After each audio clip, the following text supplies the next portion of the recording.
Let's get into this conversation right now with Bronwyn Bishop, with Linda Scott and with Keith Pitt. Keith, of course, is in Canberra. Ladies here in the man cave. So apart from all of that, and you can respond to that later if you want to, let's talk about the decision around the Voice campaign, which is that they've worked out that the way that the Voice campaign will definitely favour yes is no taxpayer money gets involved in either yes or no. Because let's be honest, we all know every company, every sporting organisation, every media organisation, we all know it's going to be like 9-1 in terms of funding. We also know that just like the same-sex marriage plebiscite, which of course I supported and bored you all with for years and years before it happened, when the no case tries to rent space in hotels to have meetings about raising money, they'll be hounded out of those because that's exactly what happened the last time around, right? Now, I am absolute that I believe that the Voice will pass, whether you like it or not, or like me saying that to you or not. I think it's going to pass. But they are, in the same way that they used to say of John Howard that he was able to rig the Republic referendum by the way that it was asked, aren't they rigging it by saying, go earn your own money knowing there's not going to be much for no? Well, I would disagree. There's no comparison between the two things. There was a proper question put about how, in the case of John Howard, how the Constitution would be changed and what that meant. In the case of the Voice, there is no specific question at all. And we now know it's Pat Dodson's voice. It's not a grassroots voice at all. But there are a couple of things I think that are important to put in this debate. We have compulsory voting for a referendum. And if there's a compulsory vote to alter our Constitution, there must be, in everybody's letterbox, a yes and a no case. To do otherwise is to cheat the people. And I think it's very important also to know that I think the Uluru Statement has been very successful, because as a result of all time has passed, there are now 11 people of Aboriginal heritage who are in the Parliament. And the one thing I do know is they don't speak with a single voice. They speak with a multitude of voices, like everybody else. And that's why this concept of there being one voice is just not true. Well, also, I mean, presumably, again, we don't know how this works, right? Do they take votes, and then what does it mean if you're the 49 rather than the 51 that ended up getting a majority position? We don't know any of that stuff, right? But the vibe always wins at the moment. But there's another most important thing, and we need to protect the Constitution. If that goes into the Constitution, then the sovereignty of the Parliament will be handed over to the High Court, because every law in Australia affects Aboriginal people. Every single law, because they're Australians, and we make laws for all Australians.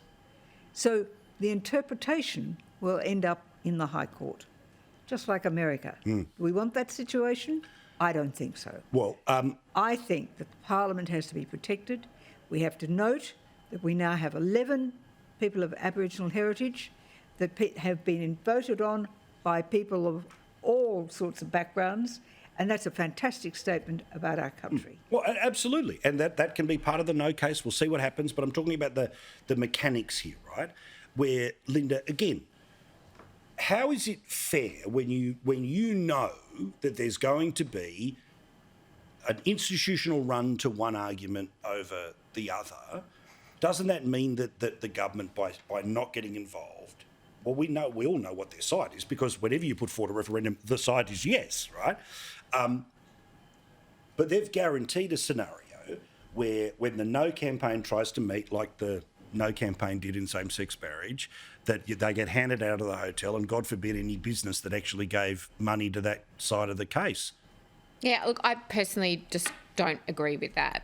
The laws to set up the way that referendums are handled in Australia was, of course, passed through the Parliament in the early part of last century. And the notion, with all due respect, Bronwyn, that people make decisions now based on a pamphlet in their mail, I think just is absolutely wrong. People are in the digital age. This is going to be a referendum held in the digital age. Mailbox. And Bronwyn, this is an act that is so old it is in need of updating to protect So how we live currently. So I'm very comfortable with the moves that the government took today, personally, to introduce a bill to ensure that the provisions around how people hold a referendum are updated. I would be surprised if you took any other point of view, because you're Labor through and through. Well, okay. Fact. Bronwyn, as you know, I've disagreed on this show with the Labor Party lots of times. I'm a proud Labor councillor, but I've done that lots of times with sitting next to you.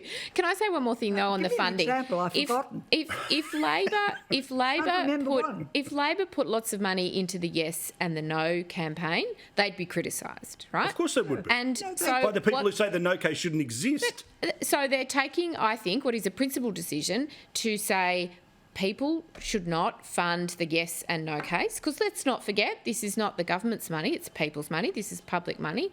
I think it's a principled decision to say public money will not fund the yes and the no case. They'll fund an information campaign about the Constitution, about the referendum, about the fact, of course, Bronwyn, that the Constitution has been subject to High Court decisions since no. it I don't want to do the voice all existed. night. That is But outrageous. there has been a specific point. All right, Keith, give me your view on this, because again, I don't want to do the voice all night. Everyone's heard 7 million mentions of it this week, but go for it. Paul, this is something out of communist China. The government of the Australian people doesn't want them informed on what the change to the Constitution is, and they don't want it equally funded for the yes and no side. I mean, it is absolutely outrageous. How are people supposed to make a judgment based on facts, not on whether you feel good or whether it'll be a great thing if you vote yes or you vote no? I mean, my views are really straightforward. I'll be voting no. I believe all Australians are equal, and that is the way that it should be. But the Australian government not putting forward what the cases are for people to make that decision themselves, I think that is wrong in all sorts of ways. All right, now, I obviously have some interest in this as a dirty cigar smoker. There is not a person alive who does not know that when they smoke, they are doing the dumbest thing for their health and they are slowly killing themselves. That's the reality, right? No one can be of any doubt. But as we know, after plain packaging, it's now time to go a little bit further. And the suggestion is that one of the ways we can make people less interested in smoking is to start writing smoking kills on every single cigarette. Or to turn around and make them really particularly dirty colours. Again, Keith, I know you're not a smoker, but is this going to change smoking habits? Paul, if you're a 50-year-old bloke and you like a pie and a dart, knock yourself out. But the ones I'm worried about are kids, primary school, high school, and vapes. I mean, you know, these things that are coming in from China are full of nicotine, they're full of carcinogens, they're not marked, they're unregulated, they're running riot. I mean, I've got 4 or 5 vape shops that have set up within blocks of my electorate office in Bundaberg in the last 12 months. Nearly all cash. They get raided, every other day, and they still manage to make an enormous profit. I think that's where the real problem is. No, I agree completely. But Linda, again, I mean, I get what they're trying to do, but there isn't a person who smokes at any stage that doesn't understand what they are doing. And I don't even know, in the world of infamy on social media, having smoking kills on the side of something people are going to sell, they'll line up the font. Look, break the screen, but unity ticket here with Keith Pitt.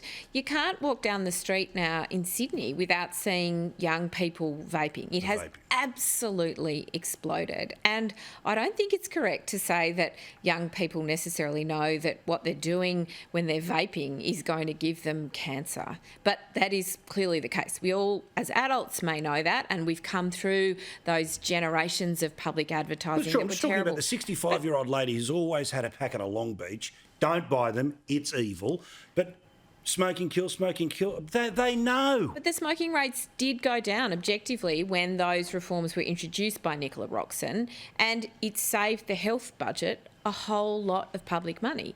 And of course, it's also the case that unregulated, we're seeing these vaping trends absolutely explode in popularity, but also cost. But the bizarre thing is that people that are all into the vaping might be yelling at us right now saying, well, at least it's not smoking. They somehow think that it's another way around things. What's it like on the beaches? Well, we have other problems, don't we? We have drug problems, which are of much greater concern to me for young people. It is tragic when I look at the numbers in my own part of the world and the drug problems that they're not only for children, but their parents as well. That's the real worry. Parents on the coke, and the kids on whatever they can get their hands on. Great point. With regard to the smoking issue, I think the figures are now that only 11.5% of people smoke. 4/5 of bugger all. And But they still the pay aim- more tax than but- when there was more of them. That's right. 1 in 10. but That's a still- lot. But the aim is to take it to 10%. So we're talking about 1.5%. Of course. Because the So, government's the biggest one addicted to the pardon- kish cash. Pardon my cynicism, but it sounds like a minister in search of a better headline. We'll get to winner news. and loser in a second, but I want to ask some quick questions of all of you before we are done. A suggestion is coming forward. It starts in the ACT, but it might be repeated in other places, which is that it should be illegal to boot people out of a rental place if they have done nothing wrong. Now, obviously, if you want to sell the place, you'll be able to do it, but it would also mean that the rental number that you put on at the start of the lease, well, presumably might go a little bit longer than the 12 months that you expect. That's the grey area. Linda, how do you feel about no fault being a reason to say that unless there's a good reason, you can't get booted out of a rental? I reckon no fault eviction is a really great idea, and renters need a better deal in this country with increasing proportions of Australians living You in agree with rental all of my properties. editorial? I appreciate that. I think that renters deserve a better deal. I think that it is. I see examples in Sydney right now. We've got Facebook groups exploding with people talking about their rental increases, people getting hundreds of dollars, a week increases just in a letter. They open it up, they say to their real estate agent, I can't afford this, and then the next week they get a letter kicking them out. So this is the kind of predatory behaviour we're seeing, unfortunately, and that needs to change. People need to have the ability to secure longer term tenancies so that they don't risk homelessness. Keith, we hear today that the Greens now want the brand new Anti-Corruption Commission to go after car park spending from the previous government. Is that exactly the reason why this whole thing was set up? I thought it was about military contractors that were getting a kick on the side here. Well, you clearly haven't been watching Question Time. It's all about kicking the now opposition, the former coalition government. I've always struggled with this, Paul. I mean, what happens with these seats where they get a road or an overpass or something and they change hands to the Labor Party? Is it not pork barrelling anymore? I mean, we all fight for things for our electorate. If I got the opportunity, I'd knock out a few teeth if it got some more money into my patch because we straight out need it. What an image. This is just how things get done. But the idea that ministers can't make decisions and you have to have public servants to do it for you because they're above board. Half the time they've got no idea of the location. I've seen stuff knocked out because the ABN was printed wrong. There's a mistake in a number, so they don't get funded. I mean, of course we fight for these things. I just think this is complete bunkum. The Greens will weaponise it, as will the Labor Party, and that was always the intention. All right, Bronwyn, before we get to Mark Latham, Dave Rubin, your winner or loser this week, who is it? Well, the winner has got to be Matthew Leckie for his pick and the Socceroos. I mean, it has to be, hasn't he? By the way, aware And of the loser, You go. the loser has got to be Natalie Ward for believing Matt Keane. Great point. There's more on this.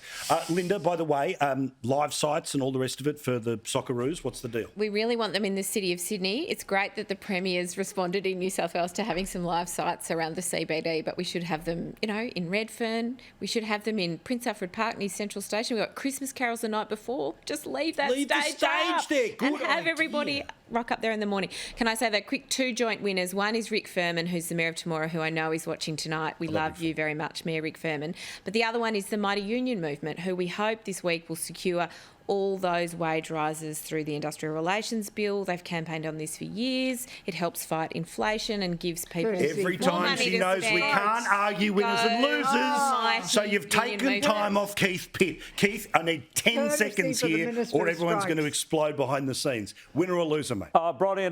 Bronnie and I are on a unity ticket. Socceroos 1, 2, 3, and I don't know that much about pre-selections in New South Wales, but Matt Keane endorsements clearly don't help you. Thank you very much, ladies. Thank you, fella. We'll see you again very soon.